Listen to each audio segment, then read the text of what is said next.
Salam umat Tuhan yang percaya kepada Tuhan kita Yesus Kristus.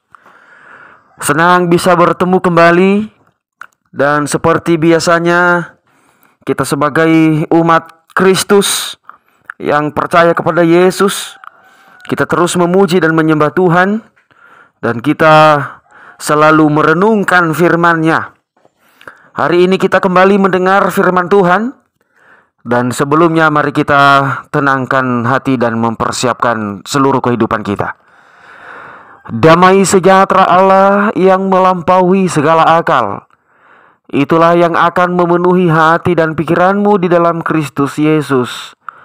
Amin. Saudara-saudara dalam Kristus, firman Tuhan yang kita renungkan dibaca dari Mazmur pasal 22 ayat 26 sampai 32. Begini firman Tuhan. Karena Engkau aku memuji-muji dalam jemaah yang besar. Nazarku akan kubayar di depan mereka yang takut akan Dia. Orang yang rendah hati akan makan dan kenyang. Orang yang mencari Tuhan akan memuji-muji Dia. Biarlah hatimu hidup untuk selamanya. Segala ujung bumi akan mengingatnya dan berbalik kepada Tuhan, dan segala kaum dari bangsa-bangsa akan sujud menyembah di hadapannya. Sebab Tuhanlah yang empunya kerajaan, Dialah yang memerintah atas bangsa-bangsa. Ya, kepadanya akan sujud menyembah semua orang sombong di bumi. Di hadapannya akan berlutut semua orang yang turun ke dalam debu, dan orang yang tidak dapat menyambung hidup. Anak-anak cucu akan beribadah kepadanya dan akan menceritakan tentang Tuhan kepada angkatan yang akan datang. Mereka akan memberitakan keadilannya kepada bangsa yang akan lahir nanti, sebab Ia telah melakukannya. Demikian pembacaan nats firman Tuhan, dan yang berbahagia ialah mereka yang siap sedia merenungkan dan melakukan firman Tuhan dalam kehidupan sehari-hari. Saudara-saudara dalam Kristus, manusia seringkali dilanda kegalauan pada saat terjadi pergumulan dan beban berat. Kita seringkali merasa kecewa, merasa tidak berdaya, sehingga yang dilakukan hanyalah pasrah, menangis dan menumpahkan air mata. Pada saat berbagai tekanan hidup terjadi, masalah silih berganti, ekonomi lemah, tujuan dan rencana tidak tercapai. Di titik inilah manusia merasa putus asa, tidak tahu harus bagaimana dan berbuat apa. Pada saat situasi seperti inilah kita merasa sendiri, seolah-olah Tuhan telah meninggalkan kita. Tuhan sudah tidak berpihak bagi kita lagi. Saudara-saudari dalam Tuhan kita Yesus Kristus, dari firman Tuhan yang kita renungkan hari ini, kita belajar pada saat terjadi kegalauan, kekecewaan, ketidakberdayaan, dan merasa seperti Tuhan telah meninggalkan kita, apa yang harus kita lakukan? Daud juga pernah merasa tertekan, sedang menghadapi masalah hidup.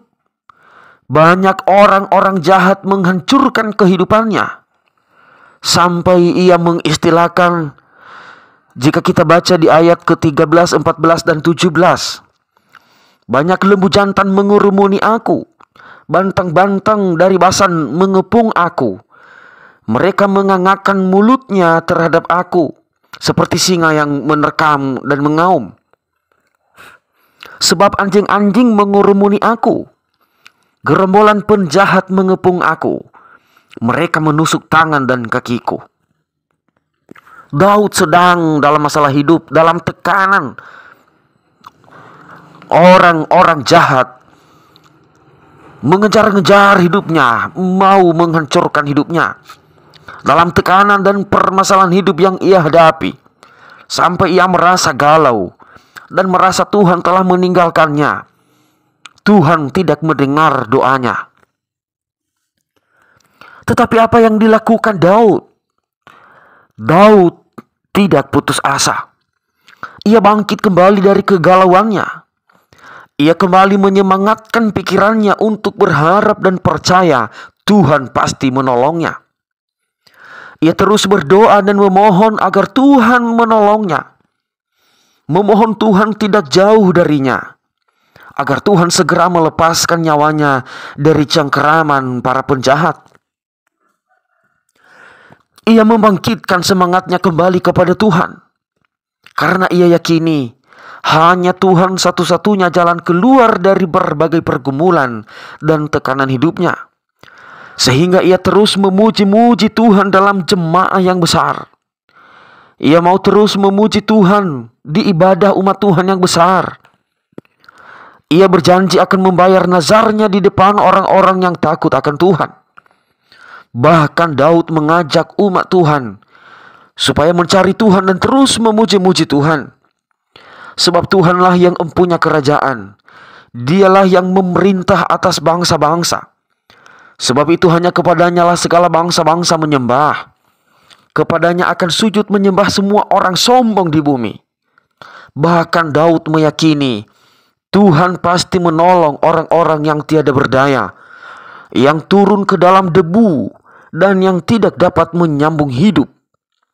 Orang-orang ini diajak supaya memuji Tuhan dan beribadah kepadanya, agar kelak mereka akan menceritakan tentang Tuhan. Kepercayaan dan keyakinan Daud terhadap Tuhan, meyakini bahwa Tuhan pasti menolongnya, bahwa hanya Tuhan satu-satunya kekuatan untuk menyelesaikan segala permasalahan dan pergumulan hidupnya. Itulah yang membuat ia semangat kembali. Ia keluar dari kegalauannya. Ia menghadapkan pikirannya, hatinya, dan harapannya kepada Tuhan. Itulah yang dilakukan Daud pada saat terjadi beban berat, pada saat terjadi tekanan dan ancaman-ancaman dari orang-orang jahat. Saudara-saudara dalam Kristus Yesus, jangan pernah merasa sendiri dalam hidup ini. Saat galau dan putus asa, ayo bangkitkan kembali semangatmu. Berdoalah dan mohon pertolongan dari Tuhan. Ia pasti menyelesaikannya bagimu. Dalam keadaan dan situasi apapun, bahkan dalam keadaan tertekan dan beban berat, jangan berhenti memuji Tuhan. Datanglah beribadah kepadanya bersama orang-orang kudus dan orang-orang beriman. Berkumpul dan bersekutu bersama memuji Tuhan. Kegalauanmu pasti akan hilang. Daud saat dalam tekanan hidup, ia semangat memuji Tuhan dalam jemaah yang besar. Saudara-saudariku, datang beribadah, berkumpul, bersekutu bersama jemaat akan melegakan pikiran kita. Kegalauan, putus asa, kebingungan, semua itu akan buyar. Pikiran menjadi lega dan menghasilkan kekuatan baru. Menimbulkan pikiran baru untuk dapat melihat jalan keluar. Untuk dapat menyelesaikan permasalahan hidup. Daripada dipendam saja, semakin berat beban hidup, semakin menjauh dari Tuhan, malas memuji Tuhan, semakin malas datang beribadah.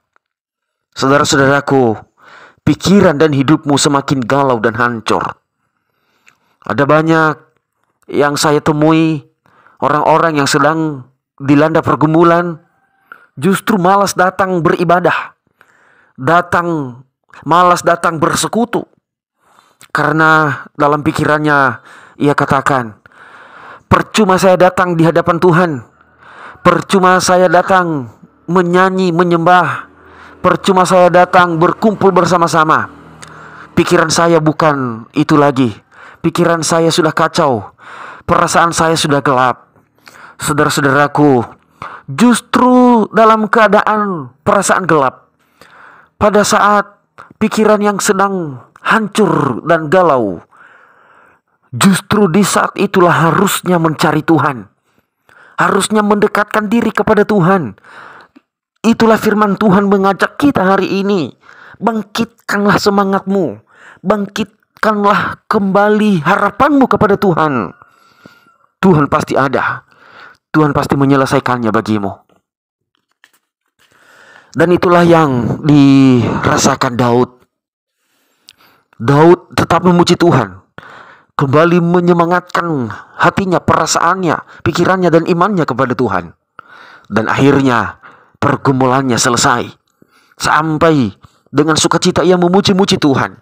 Bahkan ia mengajak umat Tuhan untuk juga berharap kepada Tuhan. Itulah obat. Itulah jalan keluar dari berbagai rasa pergumulan beban berat yang terjadi.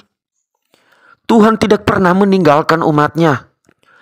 Tuhan pasti turun tangan menyelesaikan bagi setiap yang berseru kepadanya. Tetaplah bersukacita di dalam Tuhan. Dialah Allah yang disembah dan dipuji. Ia akan memberi makan orang yang rendah hati sampai kenyang. Tuhan pasti memelihara orang yang percaya kepadanya. Sebab itu biarlah hatimu hidup untuk selamanya. Terpujilah Tuhan dan selamat untuk berharap kepada Tuhan dan terus merasakan bahwa Tuhan selalu ada dalam hidupmu. Kita berdoa. Allah kami yang baik, terkadang dalam hidup kami, pada saat kami merasa tertekan, kami merasa tidak ada jalan keluar bagi pergumulan kami. Kami merasa Tuhan tidak ada. Kami merasa Tuhan meninggalkan kami. Firman-Mu hari ini, hamba-Mu Daud mengingatkan kami. Pada saat kami galau oleh karena beban berat, kami harus menyemangatkan perasaan hati kami, menyemangatkan pikiran kami untuk tertuju berharap kepada Tuhan. Sehingga kami merasa Tuhan tidak meninggalkan kami. Tuhan menyelesaikannya bagi kami. Kami mau memuji-muji Tuhan dalam keadaan apapun. Karena hanya Engkaulah Tuhan yang layak disembah sampai selama-lamanya. Amin.